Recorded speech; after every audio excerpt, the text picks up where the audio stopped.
Good evening and welcome to a program devoted entirely to Lefties Losing It. And he's back. Yes, we've brought you the mad hysterics of Robert De Niro before, and no amount of humiliation seems to be enough for this once great actor turned into an utter idiotic joke who has spouted all sorts of crazy conspiracy theories. Remember when De Niro claimed that if Trump won a second term, he'd come after him and put him in prison? Alas, he's free, and he's claiming now that the president will make it unsafe to vote in the midterms and that he won't accept the result anyway, and he will never, ever leave the White House. We have to make him leave. He jokes now about nationalizing the elections. Mm-hmm. He's not joking. We've seen enough already. Yeah. And everybody's worried about it. But he means it. So you don't think he leaves in 3 years? He ain't leaving. No way. We used to joke the first time they'd get him in the moving van and he'd be sitting in the back of the moving van. They'd put him in whatever. Like a fake desk put in him there. in his desk and not leaving the White House desk. No, but he won't. He won't leave. Let's not kid ourselves. He will not leave. It's up to us to get rid of him. Now, you would have seen the equally unhinged Nicole Wallace of MSNBC going along with this delusional fantasy. A sane host may question the veracity of some of those wild claims, but not our Nicole. What does that mean then? Like, do you think that whatever election is had in the midterms won't be respected? Do you believe that? He'll attempt that. We have to make sure that, like what he's trying now, that all the polling places have people that can come there safely. That might mean citizens on the other side, whatever they try to do, citizens saying, well, we're just here to watch them, watch you, watch everybody. So they walk in there and feel safe and like they can vote. Peaceful organizing. People, yeah. The best people with Nicole Wallace, she really called her podcast that. Guess it is shorter than the most mentally deranged fantasists with a tenuous grip on reality with Nicole Wallace. Now, this next clip is hilarious, unintentionally so. This scholar of the far right, as she calls herself, fled Trump's America for Canada. But alas, it's not as she expected. I'm a scholar of the far right who has fled the United States to Canada, and I need help.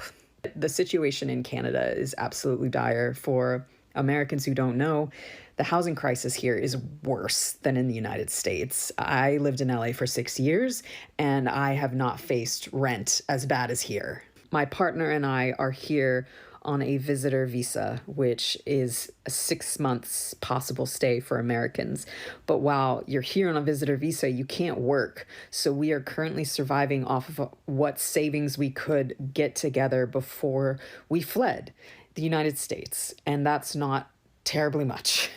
So this so-called scholar fled to Canada without doing any planning, any research. Just how thick does one have to be to first call leaving America fleeing the country, but then to go to an expensive country where you cannot legally work?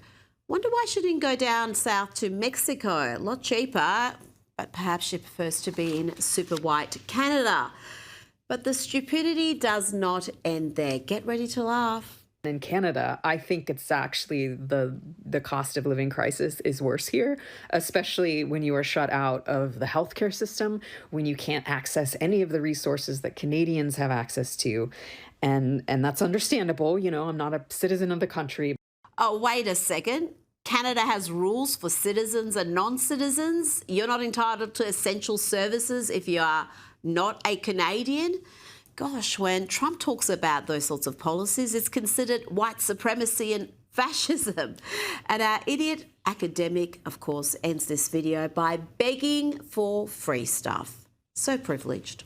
Because there are 2 adults, a cat and a dog, we are looking for more than a room, but a 1-bedroom, 2-bedroom for free or below market rates. And I know that's a huge ask, but that's what we need. Now, talking about buyer's remorse, New Yorkers have that in spades after they elected a commie, Zoran Mamdani, as mayor, thinking they'd be getting cheaper groceries, cheaper rent, free bus trips.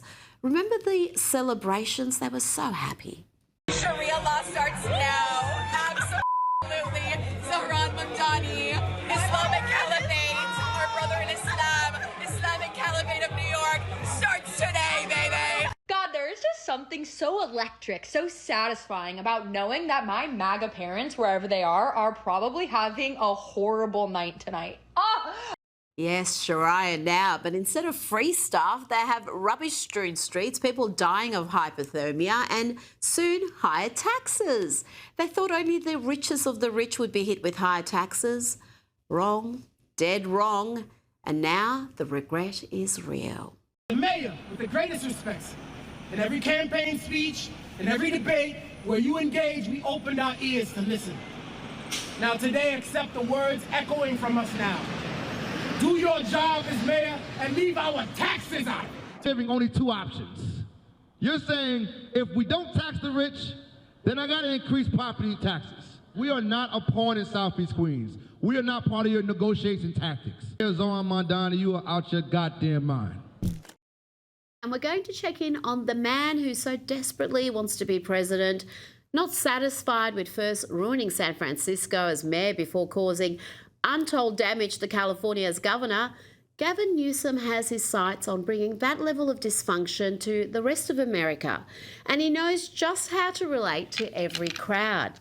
Here he is in Atlanta with the mayor, who happens to be black, so Gavin assumes his SAT score must be terrible. I'm not trying to impress you. I'm just trying to impress upon you. I'm like you. I'm no better than you. You know, I'm a 960 SAT guy. And, you've never seen me read a speech because I cannot read a speech. That's called the bigotry of low expectations, folks. Yes, that's how Gavin Newsom relates to folk in Atlanta, by commenting on how dumb he is academically and how he can't read due to his dyslexia. Now, the mayor of Atlanta, Andre Dickens, is running cover for Newsom, trying to undo the damage he did to his chances of being the nominee come 2028. But he needn't worry, because Democrats often show their disdain for black voters, and it doesn't seem to hurt their vote. Remember this from New York Governor Kathy Hochul? Young black kids growing up in the Bronx who don't even know what the word a computer is. They don't know these things. And I want the world open up to all of them, because when you have their diverse voices innovating solutions through technology, then you're really addressing society's broader challenges.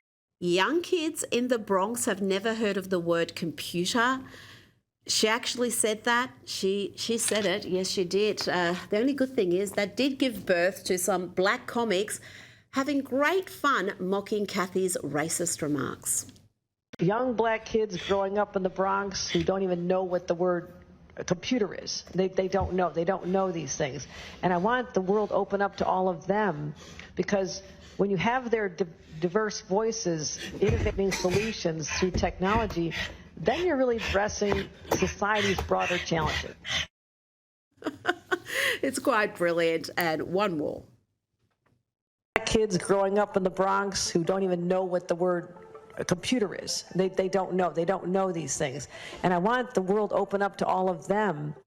And you know what? Saying stupidly racist stuff doesn't even stop you becoming president. Joe Biden is the latest proof of that. Even when he was running for president, he'd say stuff like this. We have this notion that somehow if you're poor, you cannot do it. Poor kids are just as bright and just as talented as white kids. Did you get that? Poor kids are just as bright and just as talented as white kids, because poor is equivalent to saying black. That's how they see the group that continues to vote overwhelmingly Democrat, more so than any other demographic in America. Yeah, well, except dead people and illegals, of course.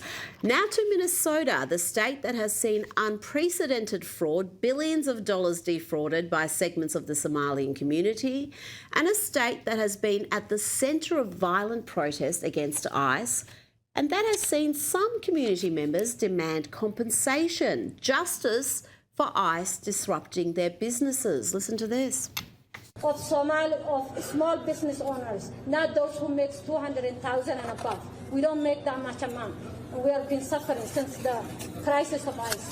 We also demand an immediate help to evictions so families are not pushed to homelessness during the crisis. Our community deserves accountability. I'm sorry, lady, but law enforcement doing its job is accountability. It's the protesters who are causing the mayhem. Perhaps consider suing them. Let's check in on actress Ellen Page, who now identifies as actor Elliot Page.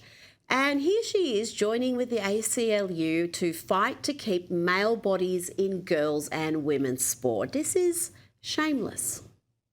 As an artist, it's important to fight for freedom because art and freedom to me are so intrinsically interconnected. The freedom to express yourself, the freedom to be yourself, the freedom to share your ideas, the freedom to share new ideas. To me, it's about fighting for and creating the spaces so we can all be ourselves. What any of that has to do with sport is beyond me, but what about the freedom of girls and women to compete in fair competitions among their own gender and not against male bodies that have a significant physical advantage? Now let's go to two of the most objectionable and unpleasant commentators on American TV, Mehdi Hasan and Jennifer Welch. Here they are together hating on the one regular conservative on CNN, Scott Jennings. There's a clip we have of you on CNN last August with Scott Jennings, a man I consider to be the most loathsome man on cable news. And if you don't think he has dementia, let's just discuss the time that when he was on the campaign trail that he tried to perform oral sex on a microphone. If Joe Biden did this, I don't think there would be an ER. Picking up his mug and making that face of his. Why does he have such an annoying face? Okay, this old queen sitting there. He's always looking like he acts like he's on the Truman Show or something. You know, he's always looking in the audience. Yeah, I think that he should be fired from his job. Of course, that's never going to happen. But I think he is such a disgrace to human beings, intelligent conversations. Talk about projection. And did Mehdi Hasan really ask Jennifer Welch, why Scott Jennings has such an annoying face? As for Jennifer's vile diatribe, well, that is to be expected from the most unhinged and hateful woman on American TV, and that is saying something. Now, the left is easily triggered. We know they are triggered by the oddest things: joy, family, mateship, pride in your country, excellence. And they were really, really triggered when they saw FBI Director Kash Patel partying with the triumphant US ice hockey team, who had just beaten arch rivals Canada to win gold at the Winter Olympics.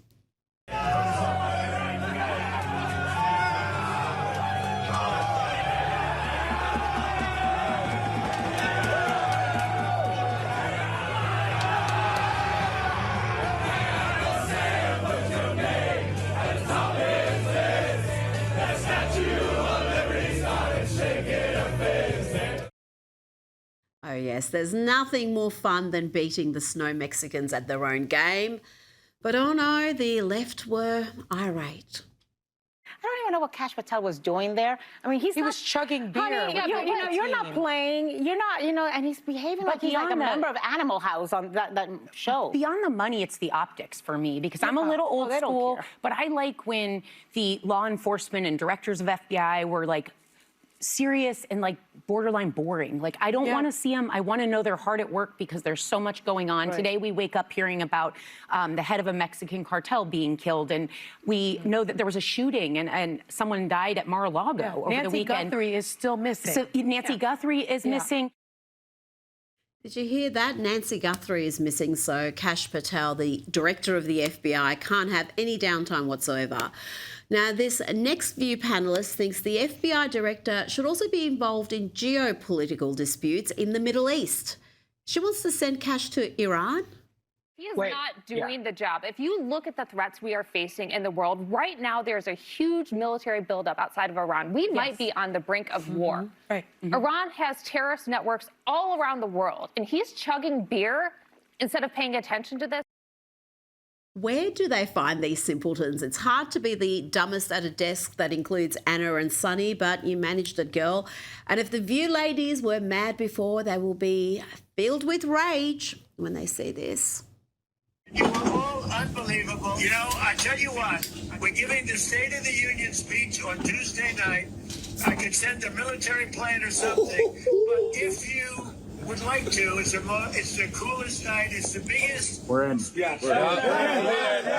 Boys are going to the State of the Union. The nice thing about being president is I can tell you, you don't have to worry about the weather or land. I got it, boss. I got it. I'm on it. Congratulations. That was an unbelievable game. You're going to be proud of that game for 50 years as you grow older. I'm going to shake hands with everybody, but I got to shake hands with that goalie. We'll see you Tuesday night, Mr. President. We'll see you Tuesday night. Now, we've already brought you footage this week of California Governor Gavin Newsom talking down to a black man, the mayor of Atlanta, assuming he must have a terrible SAT score. And Gavin also claimed that he can't read good. I cannot, you've never seen me read a speech because I cannot read a speech. Well, Gavin Newsom is, with the help of the leftist media, pushing back hard against what his office calls MAGA manufactured outrage over those comments. He's even claiming that people are mocking his learning disability, his dyslexia. Well, I've got to say, this dyslexia seems to be rather selective. You've written a hell of a book, and I don't say that lightly. I went through it in a quick hour and a half, almost 2 hours. And trust me, I don't read very fast, but it reads at an unbelievable pace. It's so well written. And of course, it's so familiar because I felt a little bit adjacent to so much of the subject matter, but it's 18 chapters. It's an impressive piece of work, 263 or so pages. Say what now, Gavin? The book is 263 pages long. The audio book alone is around 10 hours, but you powered through it in a couple of hours with your crippling dyslexia, no less. This is just amazing. Also amazing is the levels of cringe Gavin is capable of. Watch this video featuring P. Diddy protege Usher.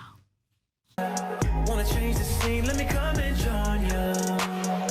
Stretched out at the Hotel California.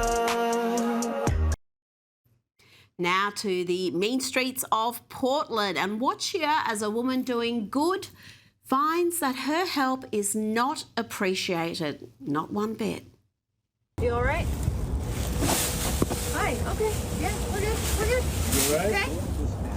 Hi, yep, we're doing okay. Okay, chill out, relax. We're good, we're good. All right.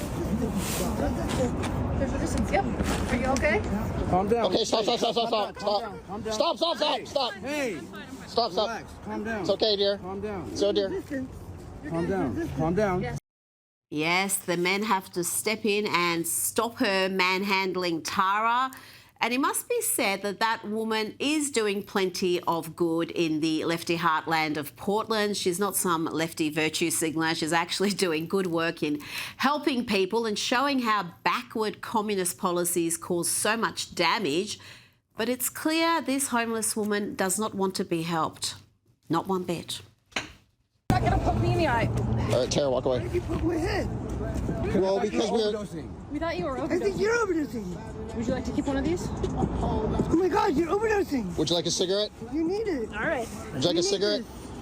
There you go. Thank you. You need this though. I'm okay. You want me to keep it? You're dying. Okay. You're dying. Okay. You're all right. Why are you annoyed? Now, before the State of the Union address, President Trump got a special treat courtesy of the triumphant American hockey team. And a trigger warning here for TDS sufferers. The next 15 seconds is going to be tough. Huh? I love, yeah, I'll put it on you. Absolutely. I'm not giving it back. I'm not giving it. I'll trade you that for a pen. Hey, that's cool. There we go. I never thought I'd ever have this something. Okay, sit back, sit back. Let's now go to New York City, where police officers are being brazenly attacked by mobs who think it's terrific fun to smash them with snowballs and ice, aiming at their heads, hitting them straight in the face. Have a look at this.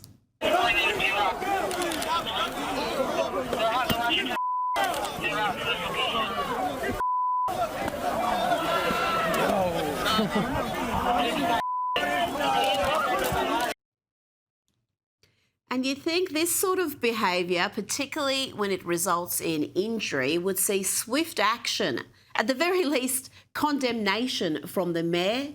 Instead, we got this from Zoran Mamdani. From the videos that I've seen, it looks like a snowball fight.